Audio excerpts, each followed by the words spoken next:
folks, I'm glad you're all here. Thank you very much for joining me. And thank you very much for the PayPal donations and the cups of coffee that I got yesterday. Bless all of you. Thank you so much. It's getting so hard to make ends meet. I told my daughter, we've always been poor, just our lot in life. But I did report late last night how Walmart's just pulling a number on us even more. Yeah, buying food is getting harder and harder. And Walmart has been overcharging people by weight. What the packages of meat say that's supposed to be in those packages is, completely wrong. They did a settlement, and you can apply for a refund from Walmart anywhere from $25 up to $500. They've evidently been screwing people over since 2018. The packages of meat and pre-bagged citrus and grapefruit, things like that, may say 5 pounds, 10 pounds, but they're not. They haven't been for years and years. If I stole $45 million, I'd be in jail.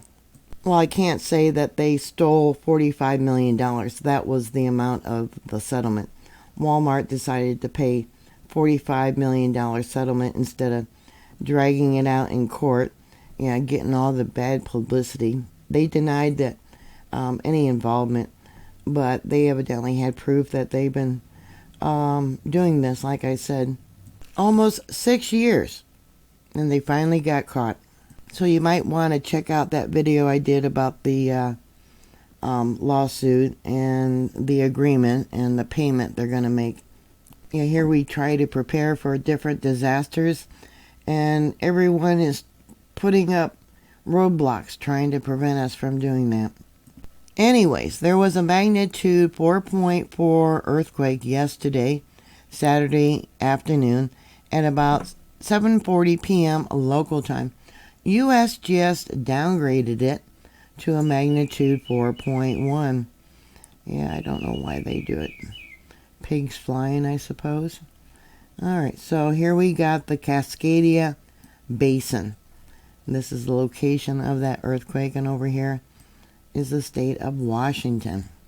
Drawn out in blue is the Cascadia subduction zone. This here is the Cascadia Basin, as they call it.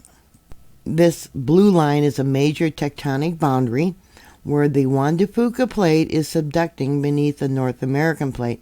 This subduction zone is responsible for a potential source of a very large earthquake, often referred to as megathrust earthquakes. There's always the potential for a tsunami from a large earthquake. The sudden movement of the seafloor during these earthquakes can dispatch large volumes of water, potentially leading to powerful tsunamis. The Cascadia subduction zone has produced massive earthquakes, with the last major event occurring in 1700. Do I have it marked out here? It actually ruptured, over here, right there. People probably think that it was out there in the ocean, but it wasn't. It was actually in the bay here. People also don't realize that the mountain building, the hills, the cliffs that have built up since the 1700 earthquake, if there's another large earthquake, those are going to flatten out. The land is going to move west, in a quick, sudden movement. A lot of that land would end up underwater.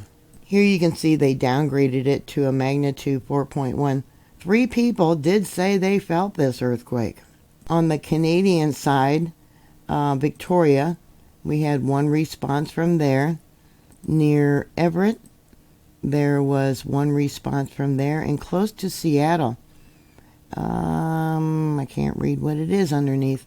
We got Seattle, Bellevue.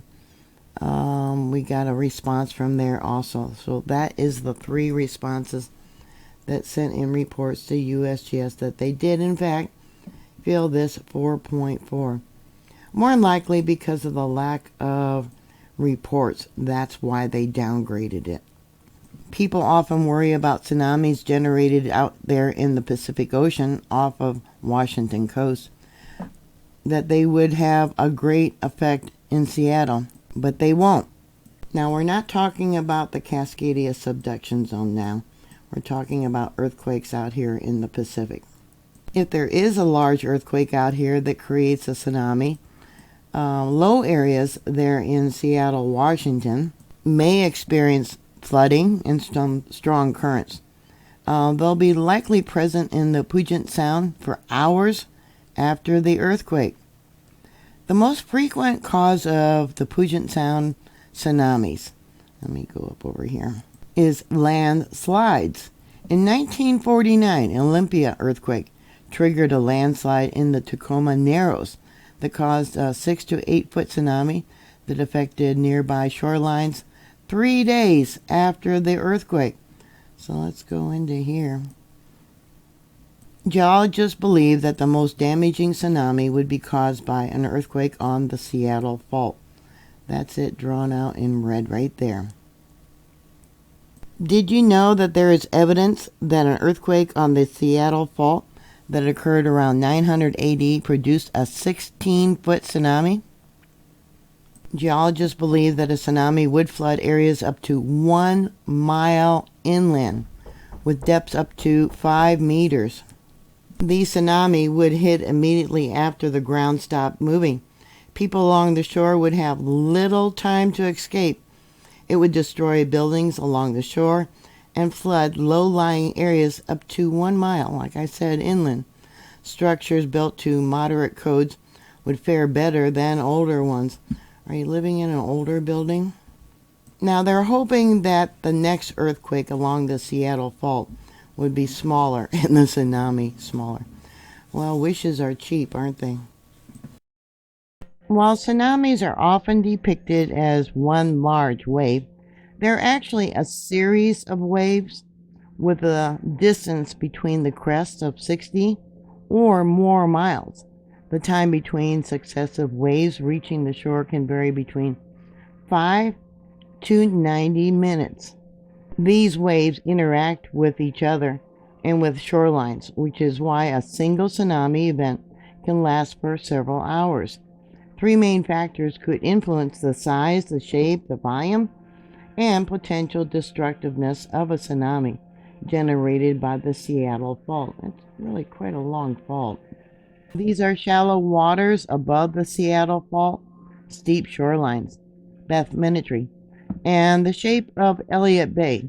Since Elliott Bay and the Puget Sound are shallower than the open ocean, there would be less water displaced by the Seattle Fault earthquake.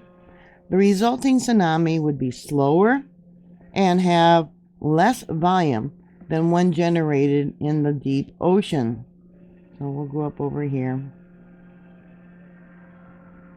The Puget Sound's steeply sloping areas may increase the chance that a tsunami will break on the shore, thus enhancing the tsunami destructiveness.